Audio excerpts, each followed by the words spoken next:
saudara, jika hari ini semua orang Kristen menghilang dari dunia, apakah dunia akan terasa lebih gelap atau justru tidak ada bedanya? Pertanyaan tersebut membawa kita kembali kepada apa yang Tuhan Yesus ajarkan tentang siapa orang Kristen dan bagaimana seharusnya mereka hadir di dunia. Dalam Voice of Pentecost kali ini kita akan membahas garam dan terang di dunia yang gelap dan hambar. Khotbah Tuhan Yesus tentang garam dan terang dunia dipakai sebagai metafora untuk menggambarkan kehidupan orang Kristen yang memengaruhi dunia. Pada intinya, orang Kristen tidak boleh hidup sebagai komunitas yang tertutup, tetapi harus berbaur dan terlibat dalam kehidupan masyarakat, serta memberikan pengaruh positif dengan menjalankan kebenaran, keadilan, kesalehan hidup, dan tidak kompromi dengan cara hidup dunia. Posisi seperti ini menyiratkan bahwa kehidupan Kristen akan selalu diperhatikan oleh orang lain, dan kekristenan akan selalu dibandingkan dengan kepercayaan lain. Orang Kristen harus berperan sebagai garam dan terang di dunia di segala kondisi, baik dalam situasi mudah dan nyaman, maupun di dalam tekanan dan aniaya. Mengapa demikian? Karena status sebagai garam dan terang merupakan sebuah identitas yang melekat pada diri setiap orang percaya, yang seharusnya tetap nyata dalam kondisi apapun. Garam mempunyai beberapa manfaat, sebagai penyedap masakan, pupuk, dan pengawet makanan yang mencegah pembusukan. Dunia sekarang sedang berada dalam keadaan yang mendekati kebusukan dan ketawaran. Di tengah situasi ini, orang Kristen terpanggil untuk menunjukkan identitasnya dengan membawa rasa Kristus di dalam dunia yang hambar secara rohani dan juga menahan kerusakan moral dengan kesalehan hidup. Hari-hari ini, kita berada di lingkungan yang mulai terbiasa dengan pergaulan bebas, seks sebelum menikah, tidak setia kepada pasangan, dan lain-lain. Kita tidak perlu menjauhi mereka, tetapi menjadi teladan bagi mereka. Justru di saat seperti inilah hidup kita berfungsi seperti garam yang mencegah kebusukan, layaknya disinfektan moral di dalam dunia yang standar moralnya rendah. Terang. Yesus adalah sang terang dunia itu sendiri. Dan Yesus menjadikan kita sebagai kepanjangan tangannya untuk menjadi pelita di dunia. Kita harus menjadi pelita yang menyala dan bercahaya. Itulah yang akan membuktikan bahwa kita sungguh-sungguh pengikut Kristus. Dalam Alkitab, terang umumnya melambangkan kemurnian, kebenaran, wahyu, dan kehadiran Allah. Kehadiran orang Kristen harus mampu merepresentasikan hal-hal tersebut di dalam masyarakat. Misalnya, kita bisa tetap memiliki tutur kata yang baik, santun, dan membangun di tengah-tengah lingkungan yang senang bergosip, cepat menghakimi, dan menghujat orang. Perbedaan nilai dan sikap kita akan dapat dirasakan oleh orang di sekitar kita. Dampak itu harus dapat dirasakan dan divalidasi oleh orang lain melalui pemberitaan Injil dan cara hidup kita yang baik. Supaya kamu tidak bercacat dan tidak bernoda sebagai anak-anak Allah yang tidak bercela di tengah-tengah orang yang jahat dan sesat ini, sehingga kamu bercahaya di antara mereka seperti bintang-bintang di dunia. Filipi 2 ayat 15. Dunia ini gelap, sehingga memerlukan terang untuk menyinarinya. Dunia juga memerlukan garam untuk mencegahnya dari kebusukan. Garam yang kehilangan rasa asin dan terang yang menjadi gelap tidak ada gunanya, sebab kehilangan hakikatnya dan perannya. Artinya, jika orang Kristen tidak ada bedanya dengan orang dunia, orang Kristen tidak akan menjadi berguna, dilecehkan, diacuhkan, atau juga mungkin disingkirkan. Sehingga kehadiran orang Kristen menjadi tidak terasa alias tawar. Dengan demikian, Tuhan tidak akan dipermuliakan, tetapi justru malah dipermalukan. Di era penyelesaian amanat agung ini, biarlah kita semua memiliki cara hidup yang menjadi garam dan terang bagi dunia yang gelap ini. Dengan cara tidak ikut budaya kantor yang toksik, tidak menyebarkan hoaks, ujaran kebencian, atau provokasi berbau sara. Sebaliknya, kita harus menjadi pribadi yang mengembangkan diri dan kemampuan, menjaga integritas, mendukung teman-teman di dunia usaha, supaya banyak jiwa yang dimenangkan bagi Tuhan. Amin. Saudara, untuk penjelasan lebih lengkapnya dari tim teologi kami, jangan lupa untuk membuka link yang ada di atas atau scan QR Code yang tersedia. Tuhan Yesus memberkati.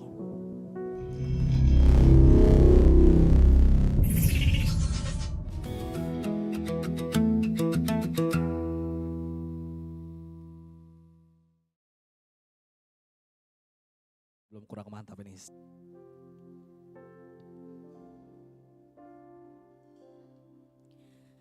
Tak terbatas kuasa-Mu, Tuhan. Semua dapat Kau lakukan. Apa yang kelihatan mustahil bagiku, itu sangat mungkin bagimu. Di saat ku tak berdaya, kuasa-Mu yang sempurna. Ketika ku percaya, mujizat itu nyata, bukan karena kekuatan, namun Roh-Mu ya Tuhan. Ketika ku berdoa, mujizat itu nyata. Sama-sama dari awal kita katakan. Tak terbatas kuasa-Mu, Tuhan. Semua dapat Kau lakukan. Apa yang kelihatan mustahil bagiku, itu sangat mungkin bagimu. Di saat ku tak berdaya, kuasa-Mu yang sempurna. Ketika ku percaya, mujizat itu nyata, bukan karena kekuatan, namun Roh-Mu ya Tuhan. Ketika ku berdoa, mujizat itu nyata. Di saat ku tak berdaya, kuasa-Mu yang sempurna. Ketika ku percaya, mujizat itu nyata, bukan karena kekuatan, namun Roh-Mu ya Tuhan. Ketika ku berdoa, mujizat itu nyata. Mujizat itu dekat hidupku, dan ku hidup oleh percaya.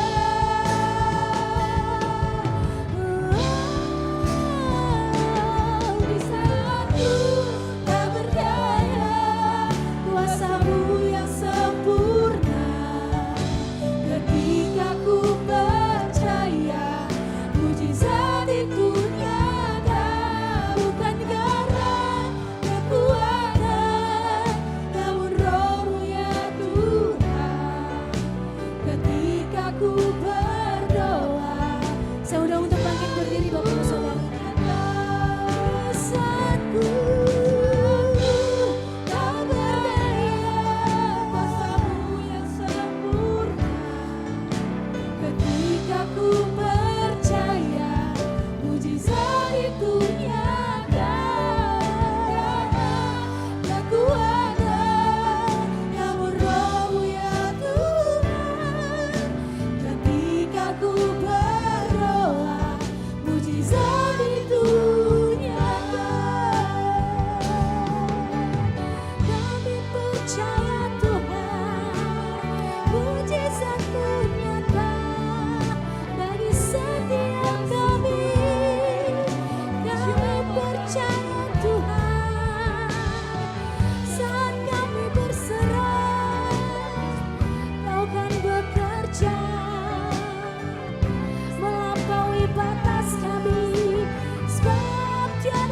mustahil di dalam nama Tuhan. Shalabarababababasya, biarlah kami dapat terus mengandalkan-Mu Tuhan, mengikuti kebaikan-Mu Yesus.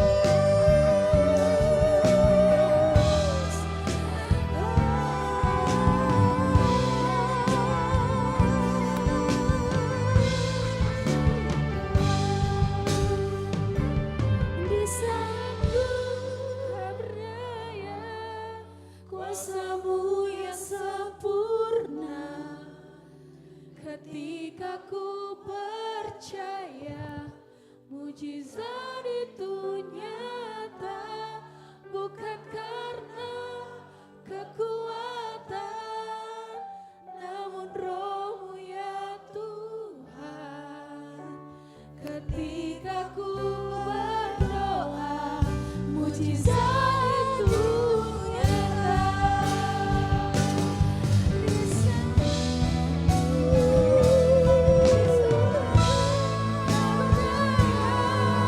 kuasa-Mu yang sempurna. Ketika ku percaya, mujizat itu nyata, bukan karena kekuatan, namun Roh-Mu ya Tuhan. Ketika ku berdoa, mujizat itu nyata. Ketika ku berdoa, mujizat itu nyata. Ketika ku berdoa, mujizat itu nyata. Haleluya. Haleluya. Oh, haleluya. Bapa, layakkan hamba untuk menyampaikan isi hati-Mu. Berbicaralah Tuhan dengan tuntunan Roh Kudus. Berbicaralah. Tanpa kekuatan yang datang daripada Muhammad tidak mampu. Karena itu biarlah hamba berdoa setiap hati-hati. Tuhan, Engkau memaculnya supaya menjadi tanah yang subur. Karena itu berbicaralah Tuhan. Biarlah firman ini berguna buat hamba dan buat setiap orang yang mendengarkannya. Karena itu kami serahkan ibadah ini, firman Tuhan ini ke dalam tangan dan kuasa-Mu. Terima kasih Bapa. Terima kasih. Urapi hamba-Mu, urapi kami semua dengan tuntunan kuasa Roh Kudus. Di dalam nama Yesus, mari yang percaya katakan amin. Tepuk tangan buat kemuliaan Tuhan. Silakan duduk. Ya, Bapak Ibu yang kekasih dalam Tuhan Yesus, nama saya Ardianto Budi Rahman. Terima kasih Bu Rahel, terima kasih untuk semua tim penggembalaan yang ada di tempat ini. Saya bersyukur bahwa saya boleh menyampaikan isi hati Tuhan di tempat ini. Biarlah apa yang Tuhan ingin sampaikan ini boleh kita lakukan dalam kehidupan kita. Amin. Ya. Hari ini saya mau berbicara, saya dikasih tema oleh Pak Anto, yaitu tentang apa yang disebut dengan revival dan salib, dan kemudian doa yang bertalu-talu ya. Boleh tampilkan?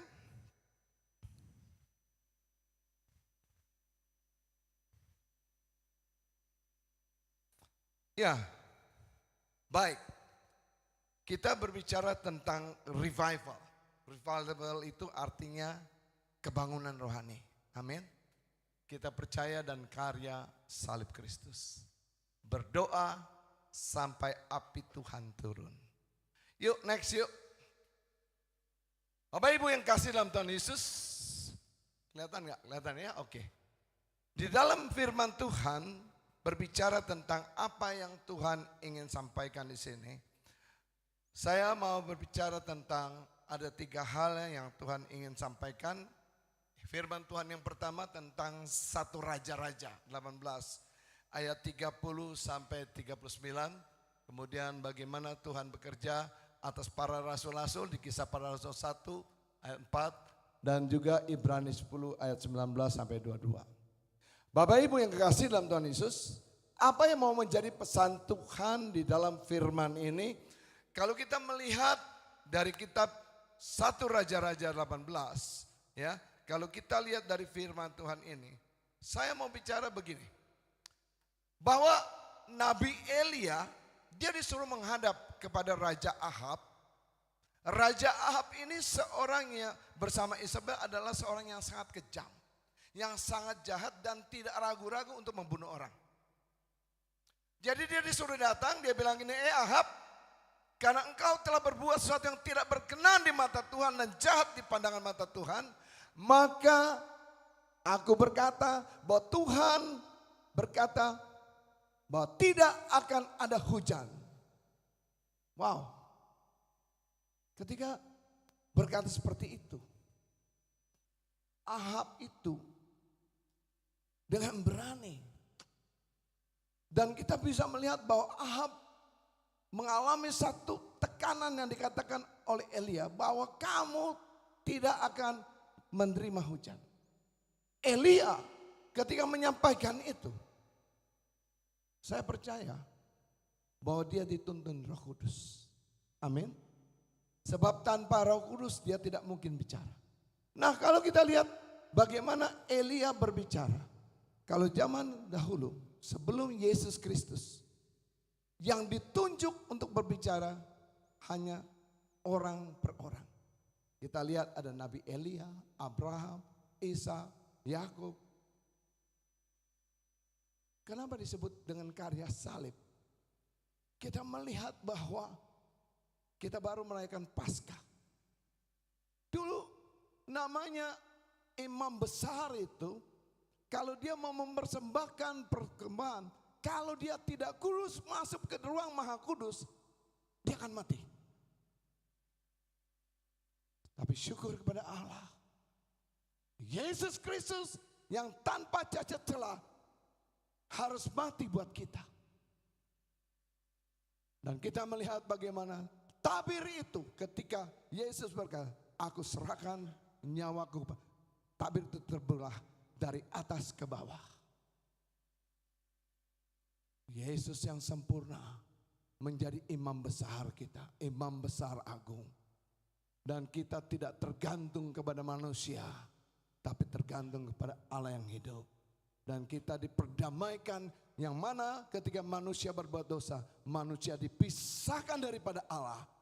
Dan ketika Yesus mati, maka kita dipersatukan kembali bagi setiap orang yang percaya. Tepuk tangan buat kemuliaan Tuhan. Ini karya yang besar, ini karya salib, saudaraku yang kekasih dalam Tuhan Yesus. Kita boleh melihat bagaimana langkah demi langkah yang apa yang Tuhan ingin lakukan buat kita. Saudaraku yang kasih dalam Tuhan Yesus, kita boleh melihat bahwa Tuhan itu dahsyat dan luar biasa. Mari kita lihat bagaimana Tuhan bekerja. Yuk next. Ya, di sini kita boleh melihat bagaimana Tuhan mau berbicara kepada pribadi kita yang ada di tempat ini. Kita seringkali berkata begini, aduh bagaimana ya, aduh bagaimana ya. Kalau kita lihat apa yang dialami oleh Elia, apa yang dialami oleh Elia, bahwa api Tuhan turun di atas hati yang kembali kepada salib. Kristus bukan di atas kesibukan rohani. Apa yang saya mau bicara Bapak Ibu sekalian? Seringkali kita sibuk, kita doa, kita baca Alkitab, sibuk. Tetapi hidup kita tidak berubah. Hidup kita sama aja. Nggak bisa dibedakan antara orang percaya yang sungguh-sungguh menjadi pelaku firman dengan orang Kristen KTP. Di sini Tuhan mau berbicara kepada kita bahwa kesibukan rohani tidak menyelamatkan saudara. Mari kita hari ini Tuhan mau berbicara. 1 Yohanes 1 ayat 9 berkata apa? Saat kita mengaku dosa, Tuhan setia mengampuni dan menyucikan kita. Amin. Banyak orang gengsi untuk datang. Banyak orang yang berkata itu firman buat dia, bukan buat saya. Hari ini Tuhan mau koreksi kita semua, termasuk saya. Bahwa Tuhan mau agar kita menjadi pelaku firman. Kita datang sama Tuhan. Dan di Ibrani 10 ayat 19:2. Karena Yesus telah memperdamaikan kita dengan Allah. Kita dengan berani dan tulus datang kepada Bapa dan berkata, ya Abah, ya Bapa. Makanya Tuhan Yesus mengajarkan kita apa? Doa Bapa kami. Itu sebabnya doa Bapa kami menjadi sangat penting karena dia mengajarkan kepada kita bahwa Bapa yang di surga, Allah yang jauh itu telah didekatkan oleh salib Kristus dan dia menjadi Bapa kita. Bapa kami yang di surga, dikuduskanlah namamu, datanglah kerajaanmu di bumi seperti di surga. Jadi Allah yang tadinya terpisah telah diperdamaikan oleh salib Kristus. Kita sudah melihat bahwa salib Kristus, kematian Kristus telah memperdamaikan kita orang berdosa yang percaya kepadanya dipersatukan kembali oleh kuasa darah Yesus. Tepuk tangan buat kemuliaan Tuhan. Itu karya yang terbesar. Tepuk tangan buat kemuliaan Tuhan. Tepuk tangan sekali lagi. Karena itu karya yang terbesar. Sebab kita sia-sia. Yesus mati di kayu salib. Dia bangkit. Dan dia naik ke surga. Dia menjadi pendoa, pensyafaat kita. Dan dia berada di sebelah kanan Allah Bapa. Memperhatikan kita semua. Kita berada di sini karena kematian Kristus, kebangkitan dan kenaikannya ke surga untuk mempersiapkan tempat buat kita semua. Amin. Disitulah karya Tuhan yang luar biasa yang membuat kita berbeda dengan orang-orang lain. Saudaraku yang kasih, apa yang dikatakan dalam Galatia 2 ayat 20? Firman Tuhan bicara begini. Yuk kita lihat yuk. Boleh diklik. Galatia 2 ayat 20 bilang begini. Ya. Namun aku hidup tetapi bukan lagi aku sendiri yang hidup. Melainkan Kristus yang hidup di dalam aku. Wow. Bayangkan. Luar biasa loh. Bahwa Yesus hidup di dalam hidup kita. Siapa yang dia taruh dalam hidup kita saudaraku? Siapa? Roh Kudus. Dia taruh Roh Kudus. Roh Kudus punya kuasa yang sama dengan Yesus Kristus dan Allah Bapa. Roh yang sama yang ditaruh terhadap Elia, yang ditaruh terhadap Daud, yang ditaruh terhadap Daniel ketika dia menghadapi goa singa. Bukan roh yang berbeda, tapi roh yang sama. Jadi setiap orang yang percaya pada Yesus dan minta Roh Kudus dan bekerja dan menjadi pelaku firman, Anda punya kuasa yang sama dengan Daniel yang bisa menutup singa. Yang bisa mengubah. Yesus mengubah air menjadi anggur. Ketika apa? Ketika Anda percaya. Makanya tadi ketika aku tak berdaya, kuasamu nyata. Ketika Anda mengalami kebangkrutan, ketika Anda mengalami sakit penyakit, ketika Anda mengalami proses yang berat dalam rumah tanggamu, kuasa yang sama bekerja untuk kita. Asalkan apa? Kita percaya. Asalkan apa? Kita imani firman itu hidup dalam hidup kita. Sehingga ketika kuasa itu kita ucapkan. Makanya orang Kristen gak boleh ngomong sembarangan. Orang Kristen gak boleh ngutuk anaknya. Berkati anakmu, berkati orang tuamu, berkati musuhmu. Saya kasih contoh. Masih ingat Ishak ketika dia menggali sumur? Waktu dia gali sumur keluar air berbual-bual. Diambil sama musuhnya. Dia pindah lagi, dia gak marah, dia gali lagi, diambil lagi. Dia gali lagi, sampai dia ketemu sumur yang namanya Rehoboth. Berbuah-buah. Musuhnya bilang gini, dia gali lagi berkat ya. Artinya apa? Orang Kristen itu pembawa berkat. Bilang, aku pembawa berkat. Amin. Imani gak Bapak? Imani gak Ibu? Kalau kita imani itu kuasa bekerja. Karena yang bekerja itu Kristus melalui Roh Kudus. Makanya salib Kristus, karena Tuhan bilang gini, namun aku hidup tapi bukan lagi aku sendiri yang hidup, melainkan Kristus yang hidup dalam aku. Dan hidupku yang aku hidupi sekarang di dalam daging adalah hidup oleh iman dalam anak Allah yang telah masih aku dan menyerahkan dirinya untuk aku. Amin. Bilang kanan kirimu, kau punya kuasa. Amin. Makanya kalau banget lewat kuburan, nggak usah bilang amit-amit permisi. Aduh, kau punya kuasa. Kalau orang kesurupan, engkau lari. Hei, kau punya kuasa usir setan. Amin. Bukan hanya kuasa usir setan. Tembok Yeriko bisa rubuh. Karena itu kuasa yang sama. Tapi kita percaya enggak? Kita bilang itu zaman dulu Pak, zaman dulu Pak. No, Tuhan yang sama, roh yang sama yang ada dalam kita. Itu bekerja untuk setiap kehidupan kita. Amin. Makanya judulnya apa? Revival. Revival, kebangunan rohani. Kalau rohmu lemah, maka tidak terjadi apa-apa. Kau berkata enggak mungkin Pak. Enggak mungkin. Wah bisnisnya enggak bisa jalan Pak. Mati Pak. Mati. Kenapa? Perkataan kita menjadi kutuk. Tapi ketika engkau berkata, izin. Ketika engkau berkata, di dalam nama Yesus, bisnisku yang mati hidup. Di dalam nama Yesus, istri yang hilang kembali. Suami yang hilang kembali. Anak yang hilang kembali. Amin. Percayalah.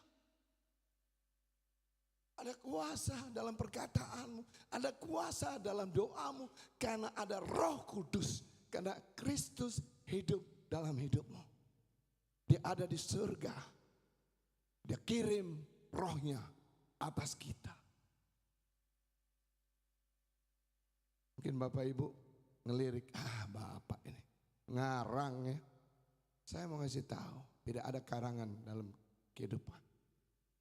Tapi kehidupan yang nyata, kasih Tuhan yang nyata, itu hidup dalam kehidupan kita. Amin. Mari kita lihat, yuk next, lanjut.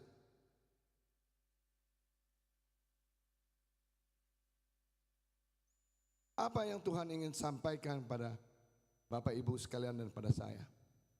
Tuhan mau berbicara tentang apa? Coba baca sama-sama.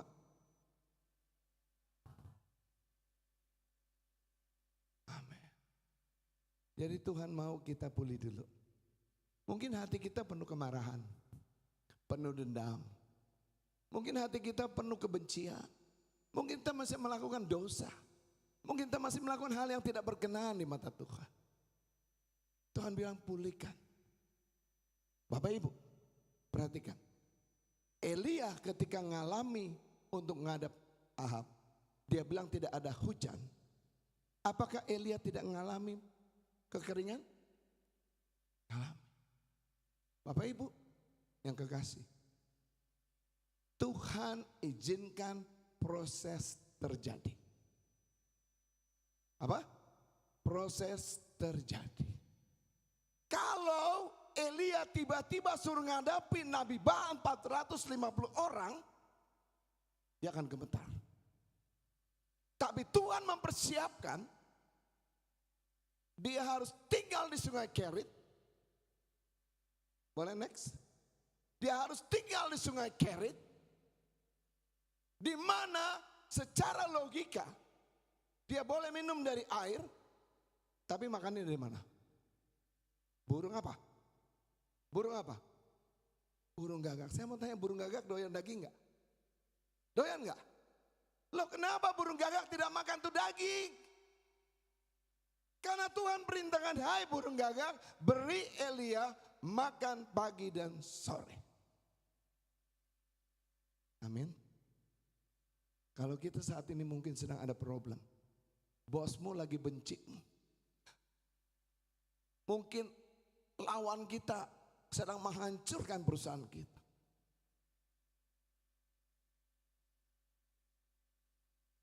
Elia, dia makan pagi dan selama berapa tahun? Kurang lebih 2 tahun lebih. Sampai suatu saat sungai kering. Lalu dia disuruh sama Tuhan pergi ke janda Sarfat.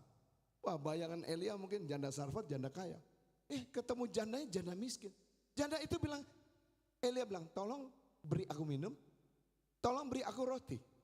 Janda itu bilang gini, aku tidak punya roti, tapi aku punya tepung, sedikit tepung dan minyak.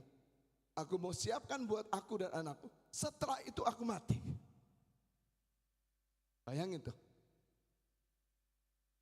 Yang ketiga, janda itu nurut dan dia lakukan, dia beri Elia.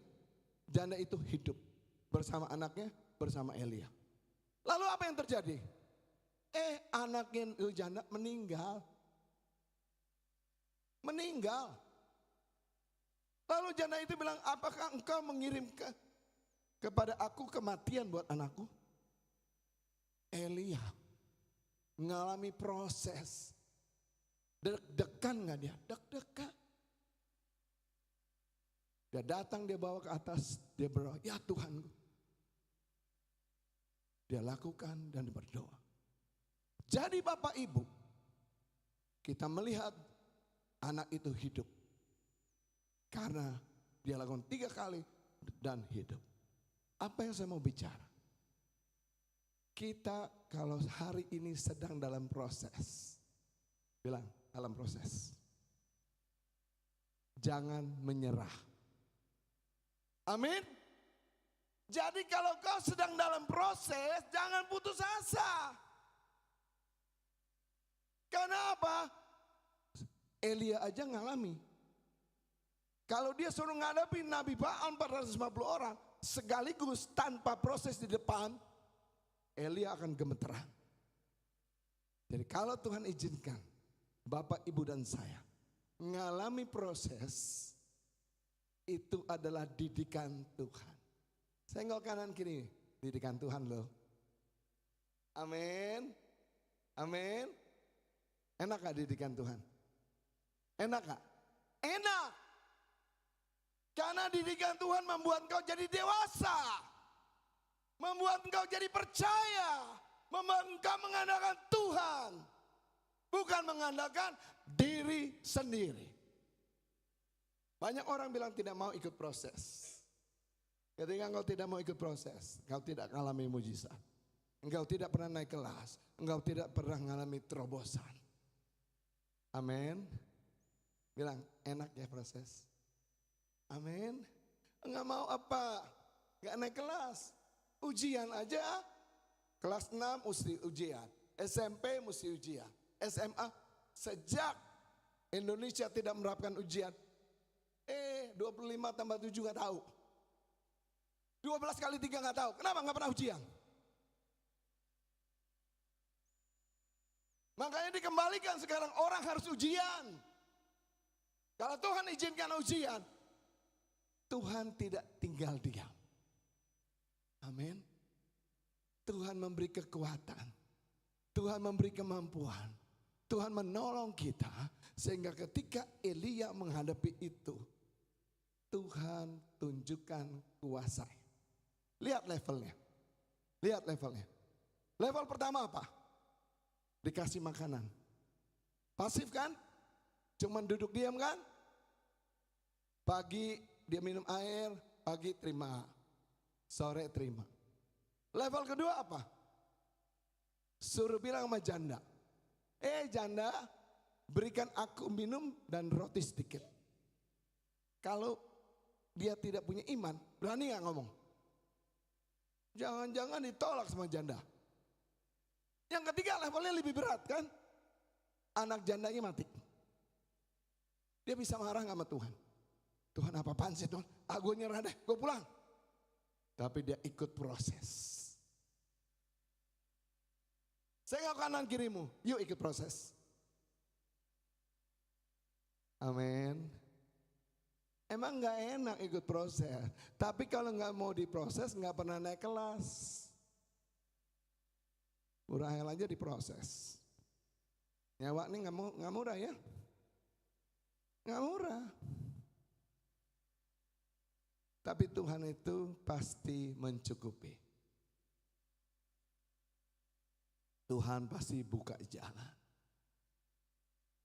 Saya mau tanya, di sini ada yang tidak punya masalah nggak? Angkat tangan yang nggak punya masalah. Yang punya masalah angkat tangan. Oh, yang angkat tangan, dua-duanya nggak punya masalah dan tidak punya itu. Apa ada kehidupan? Sekali lagi saya tanya, siapa yang punya masalah angkat tangan?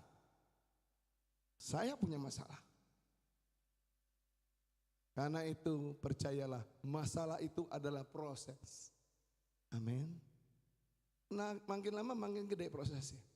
Tapi waktu kita mengalami kenaikan proses, kita sudah dilatih kebal dulu di sini. Percaya dulu nih. Nih naik lagi, naik. Ini kan Pak siapa Pak? Pak Jonah. Bentar lagi jadi jenderal. Tiba-tiba jadi jenderal enggak?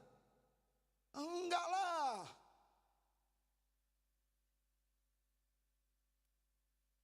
Kalau dia berontak, enggak sampai jadi jenderal.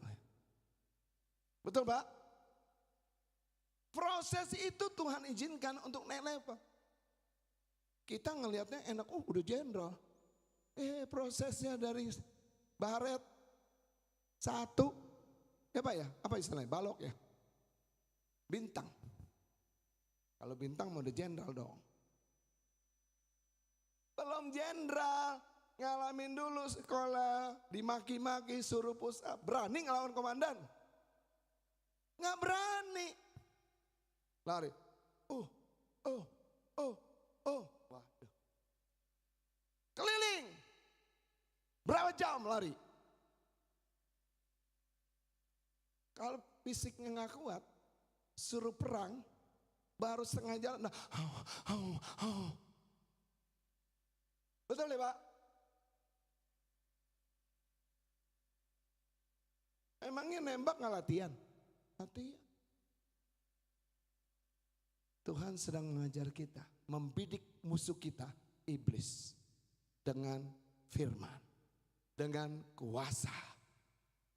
Kalau engkau membidik, tidak tahu firman, apa yang mau kau bidik? Apa yang kau mau pakai tanpa firman? Elia mengalami proses.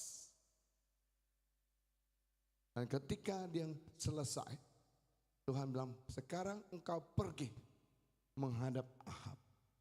Tantang 450 Nabi Baal. Yuk kita lihat prosesnya. 1 Raja-Raja 18.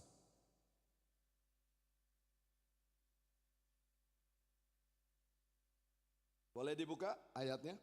1 Raja-Raja 18.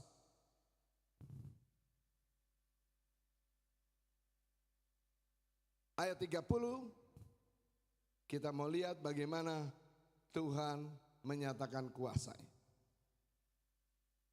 Perhatikan nih.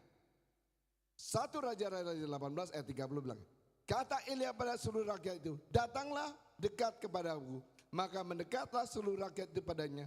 Lalu ia mempersembahkan Tuhan yang telah diruntuhkan itu. Kemudian Elia mengambil 12 batu. Menurut jumlah suku keturunan Yakub, kepada Yakub ini telah datang firman Tuhan. Engkau bernama Israel. Ia mendirikan batu-batu itu menjadi mesbah demi nama Tuhan. Dan membuat suatu parit sekeliling mesbah itu. Yang dapat membuat sukat benih. Ayo lanjut. Ya, perhatikan. Saya mau langsung loncat. Ya, dia suruh kirim siram. Dia susun itu, dia bilang siram. 3 buyung. Siram lagi sampai basah semua. Kita lihat yuk 36. Kemudian pada waktu mempersembahkan korban petang, tampillah Elia dan berkata, ya Tuhan Allah Ishak, Allah Abraham, Ishak dan Israel, pada hari ini biarlah diketahui orang bahwa engkaulah Allah di tengah-tengah Israel, dan bahwa aku ini hambamu, dan bahwa atas firmanmu aku melakukan segala perkara. 37. Jawablah aku ya Tuhan, jawablah aku, supaya apa? Supaya bangsa ini mengetahui bahwa engkaulah Allah ya Tuhan, dan engkaulah yang membuat hati mereka bertobat. Lalu apa yang terjadi? Bapak Ibu boleh baca selanjutnya? Ayo 1, 2, 3.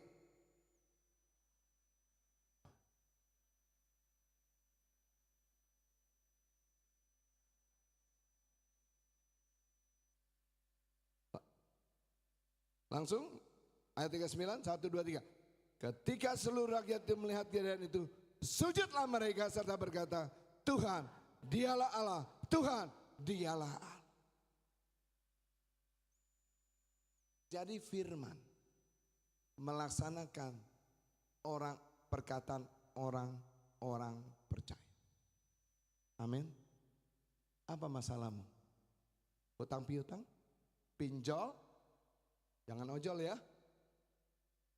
Jangan ojol. Kalau ojol bertobat. Pinjol, Pak, saya pinjol. Mau bayar, Pak, dari pinjam cuma 10 juta, sekarang udah 100 juta, Pak. Gimana bayarnya, Pak? Saya tanya. Pakai pinjol buat apa? Buat beli handphone, Pak. Bertobat. Jadi Tuhan bilang begini.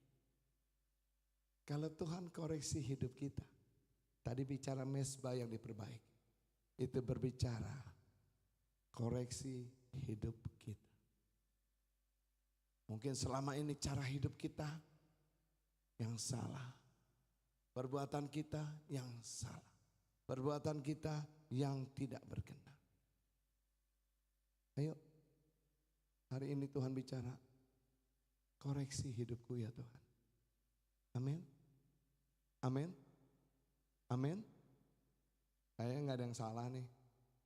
Benar semua udah nggak ada masalah. Amin. Jadi ketika Tuhan tegur kita,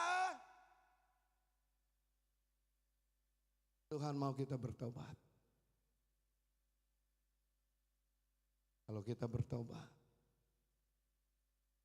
merendahkan diri di hadapan Tuhan, mesbah itu diperbaiki.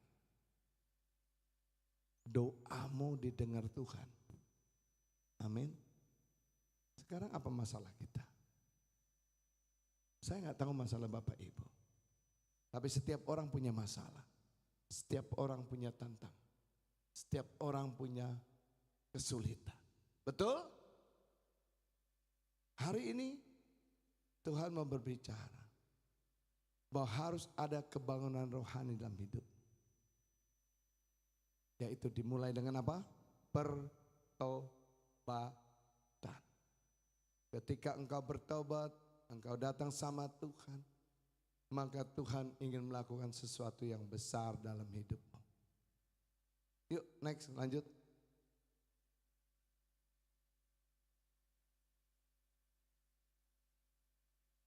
Jadi bangun mesbah.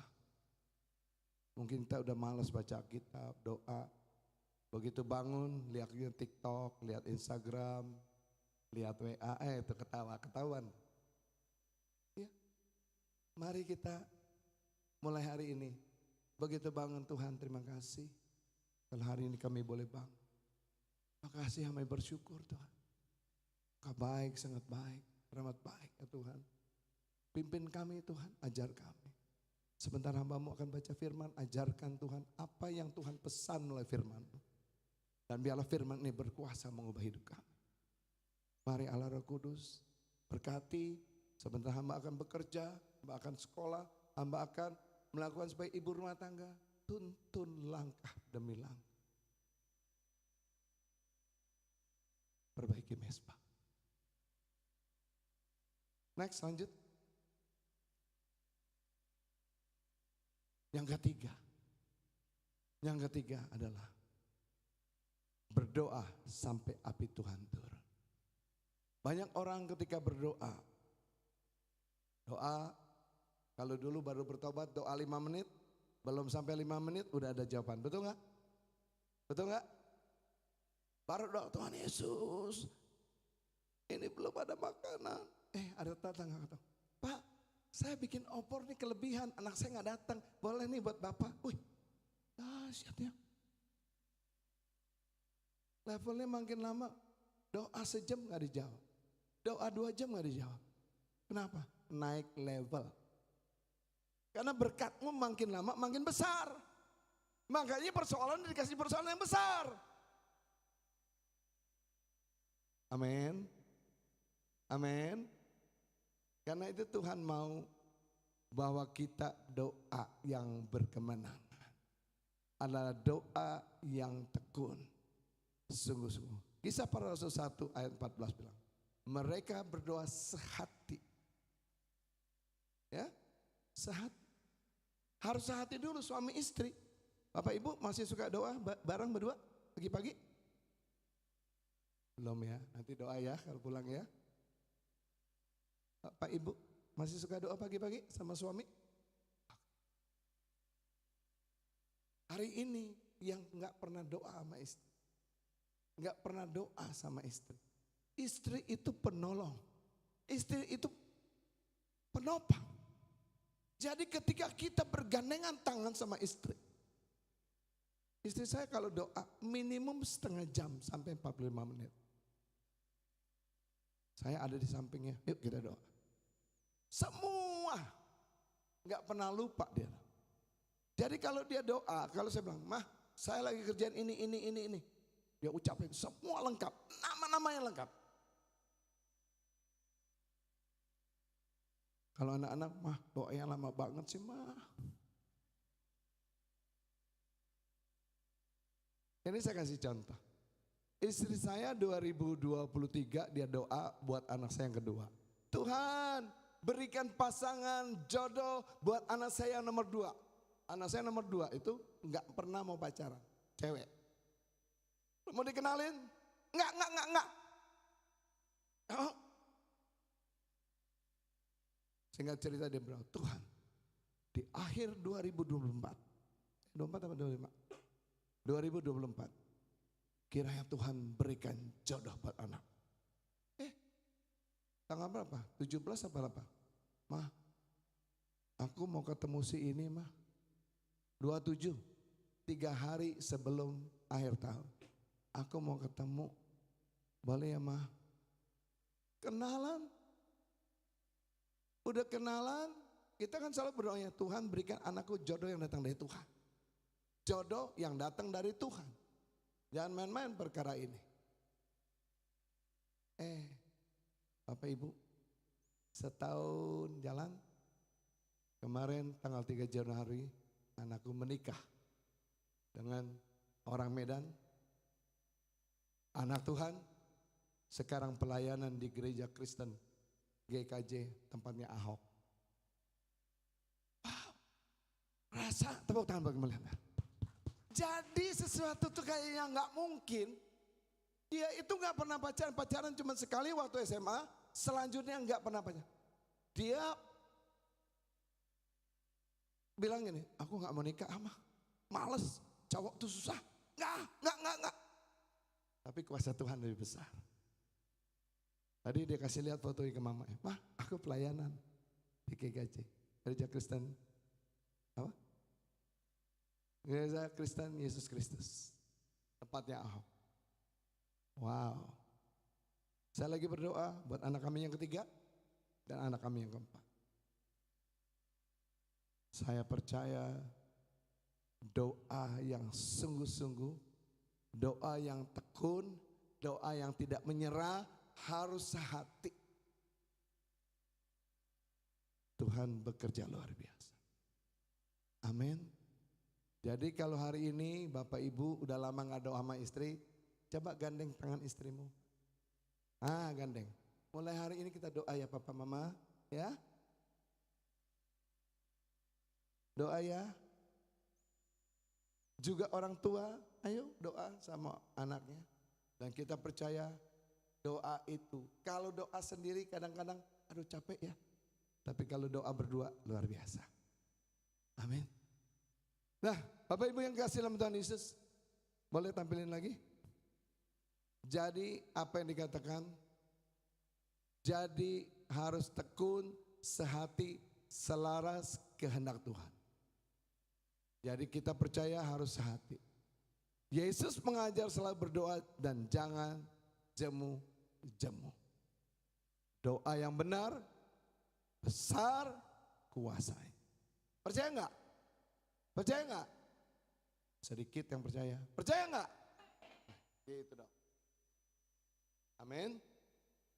Ketika Anda mengalami satu terobosan. Yang keempat kita masuk. Yuk lanjut. Next. Api Tuhan turun. Kita suka gini nih. Waktu nggak punya duit, minta duit.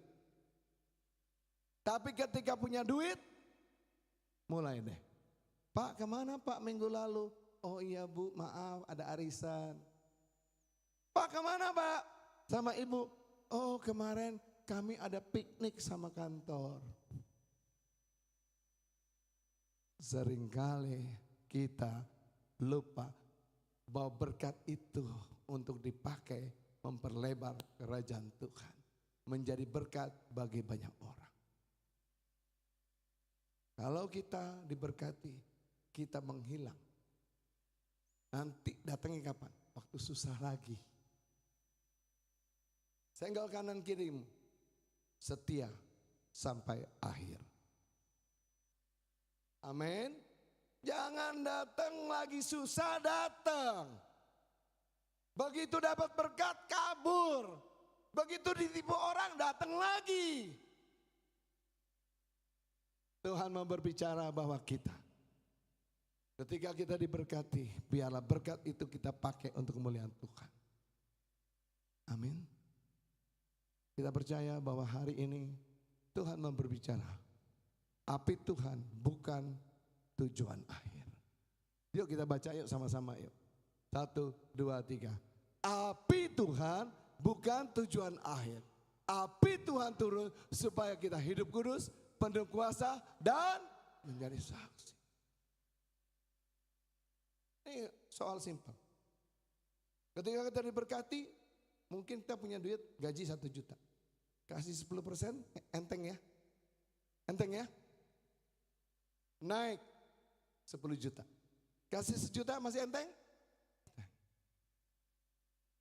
Naik ke 100 juta. Masih enteng? Mulai berat. Dikasih 1 miliar. Lebih berat. Makanya stop, nggak naik lagi. Kalau kita dikasih berkat, tetap setia sesuai Malaki 3 ayat 10. Berkat itu nggak berhenti. Tapi ketika engkau berhenti, berkata Tuhan, Mongol aja cerita ya. Saya suka lihat Mongol. Dia bilang, waduh, ketika dapat 400 juta. Dia lihat hamba Tuhannya, pendetanya, besoknya pakai cincin berlian. Dia bilang enak kali, 3 bulan. Dia gak ke gereja Mongol. Lalu Tuhan bicara sama dia. Mongol, kamu mau hitung-hitungan sama aku ya?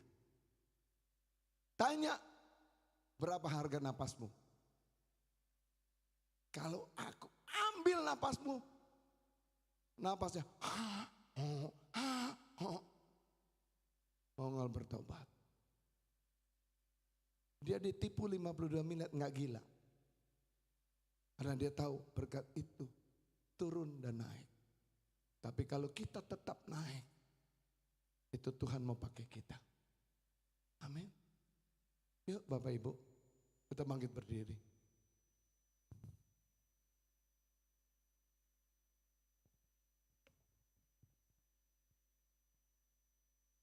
Hari ini Tuhan mau berbicara. Biarlah ada kebangkitan, kebangunan rohani atas rumah tangga demi rumah tangga. Kalau Tuhan mau berbicara setiap rumah tangga yang mesbahnya lagi berantakan, yuk perbaiki. Jangan ulur-ulur waktumu. Pegang tangan istrimu, gandeng. Gandeng Bapak, Ibu gandeng. Jangan musuhan, gandengan. Bapak Ibu gandengan, Bapak Ibu gandeng. Siapa lagi yang suami Bapak gandengan udah? Gandeng istrimu. Di sini siapa coba? Yuk gandeng, mana? Maju ke depan. Siapa? Bu Vera, ayo Bu. Gandeng tangan suamimu. Siapa di sini yang duduknya terpisah sama istrinya? Samperin istrimu. Yuk Pak Jenderal. Istri datang?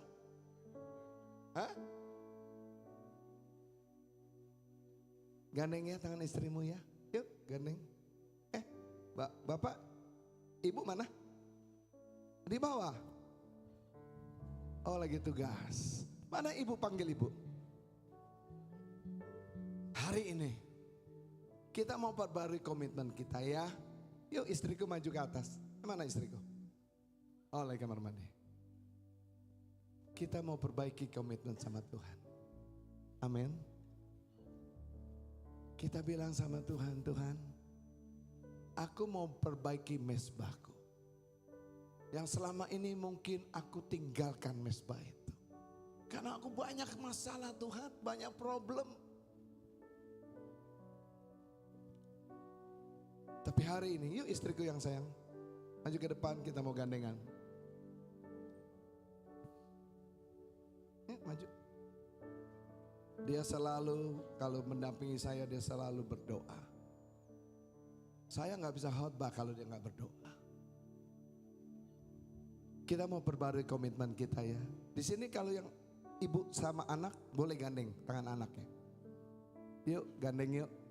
Atau sahabatmu yang di sebelah kananmu, sebelah kirimu. Kita mau perbaiki mesbah kita. Kalau hari ini mesbah kita sudah runtuh, sudah roboh. Tuhan bilang, yuk perbaiki mesbahmu. Perbaiki hidupmu. Datang minta ampun sama Tuhan. Hari ini kita percaya bahwa ketika kita datang merendahkan diri, ketika kita takut akan Tuhan dan mencari wajah Tuhan, Dia sedang berbicara. Yuk, mana ibu? Yuk silakan gandeng istrimu.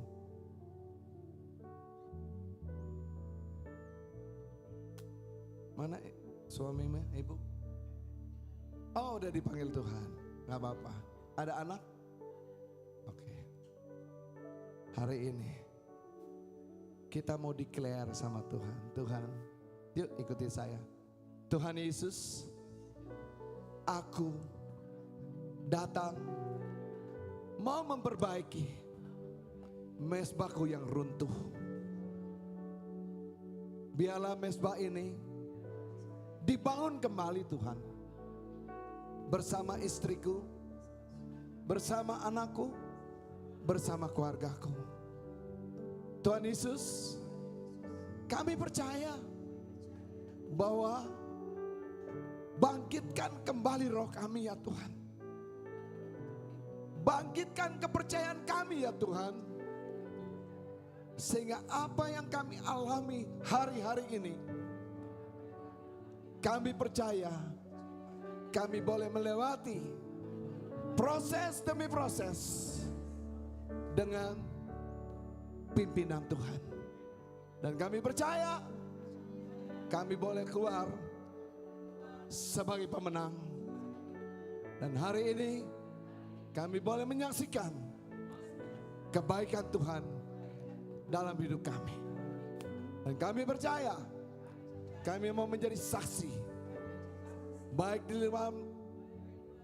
di dalam lingkungan keluarga, keluarga besar, tetangga kami, tempat kami bekerja, tempat kami usaha, tempat kami kuliah, tempat kami belajar, tempat kami di pelayanan. Terima kasih Tuhan Yesus, Engkau telah mendengar seru doa kami. Di dalam nama Yesus, amin. Kita akan nyanyi Roh Allah yang hidup.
dan singer dan hanya keyboard.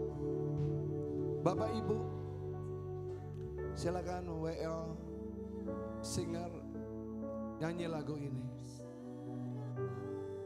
Mari Bapak Ibu. Seberapa besar tantangan saudara, seberapa sulit kesulitan hidupmu, seberapa berat masalah hidupmu,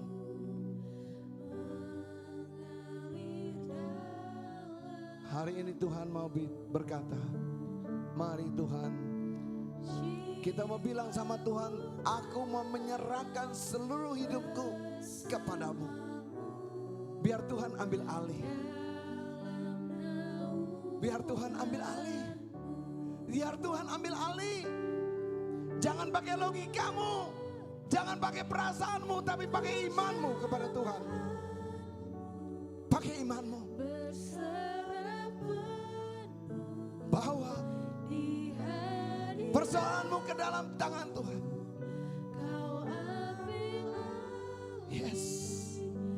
Biar Tuhan ambil alih setiap pergumulanmu, setiap persoalanmu, setiap problem yang sedang kau hadapi, seberat apapun, karena Dia Allah yang hidup. Buka hatimu, buka hatimu, buka hatimu, buka hatimu. Ketika Tuhan berbicara dan menegur dan mengoreksi, jangan keraskan hatimu.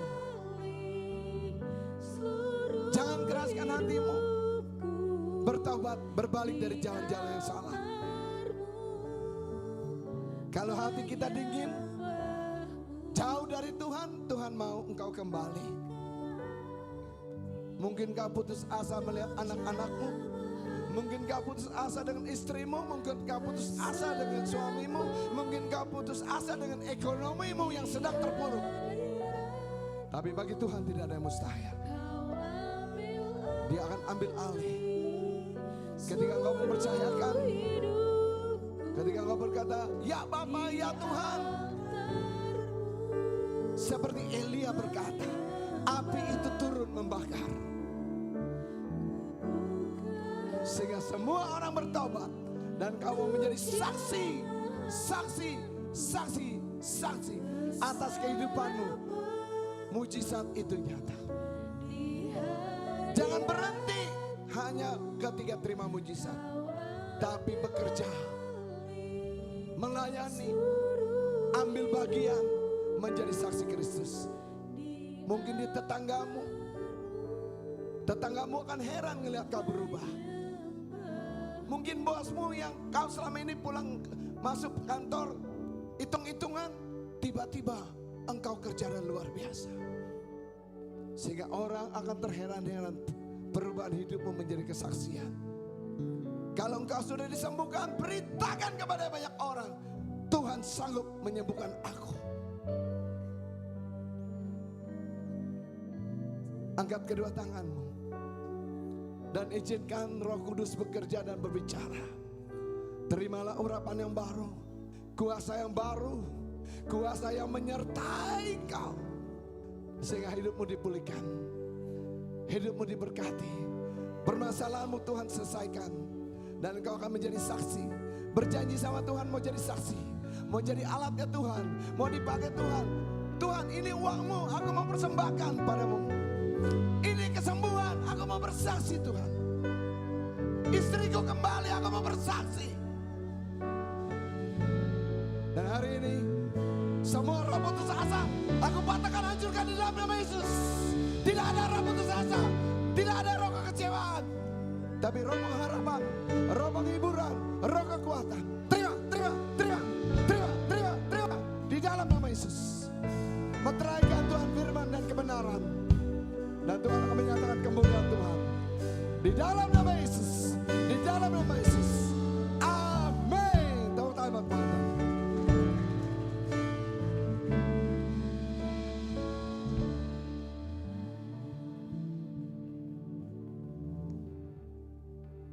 Sekali lagi beri sorak-sorai yang dahsyat buat Allah kita. Sudah diberkati hari ini. Nyalakan api itu kembali. Mezbah secara pribadi, secara keluarga inti dan keluarga besar. Karena Tuhan akan hadir melalui kehidupan kita lebih dulu, baru kita bisa keluar menjadi berkat bagi orang lain.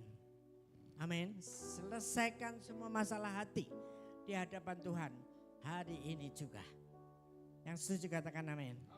Mari kita arahkan tangan kita kepada hambanya Bapak Adianto dan Ibu yang sudah boleh menjadi berkat buat kami pada hari ini. Tuhan kembalikan berkat berlipat kali ganda, baik dalam pelayanannya sebagai gembala, juga di dalam bisnisnya, apapun yang dikerjakannya berhasil. Berkati seluruh anak-anaknya, keluarga besarnya, dalam nama Tuhan Yesus Kristus kami sudah mengucap syukur untuk hamba-Mu ini. Haleluya, terima kasih Tuhan. Mari kita sekali lagi bersyukur kepada Tuhan sebelum kita menerima berkat Tuhan.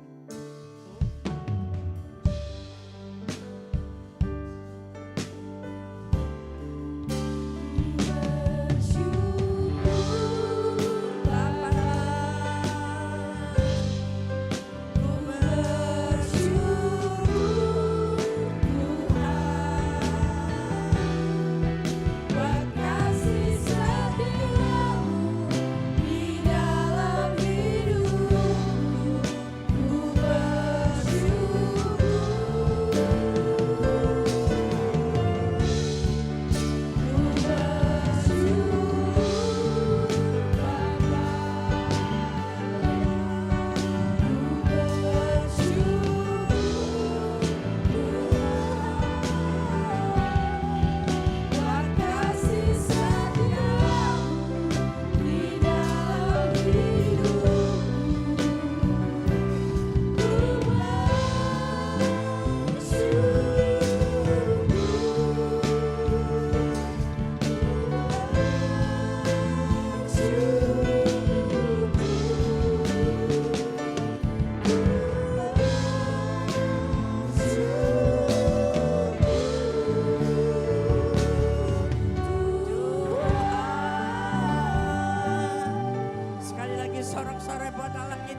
Persiapkan hati untuk terima berkat-Nya untuk rumah tangga kita kami masing-masing. Berkat damai dan sejahtera yang berlimpah-limpah dari Allah Bapa di surga, anugerah yang khusus, spesial, dahsyat bagi seluruh kehidupan kami. Dan tetaplah berjanji makin hari, makin intim dengan Tuhan di dalam Roh Kudus-Nya. Di Pentakosta yang ketiga ini, dari hari ini sampai Tuhan datang kembali, tetap setia kepadanya. Yang setuju berkata, amin. Tuhan memberkati. Selamat hari Minggu.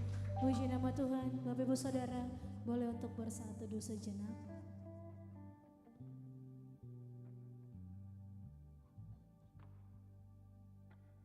Haleluya, ibadah siang hari ini telah selesai. Selamat hari Minggu, Tuhan Yesus memberkati kita semua.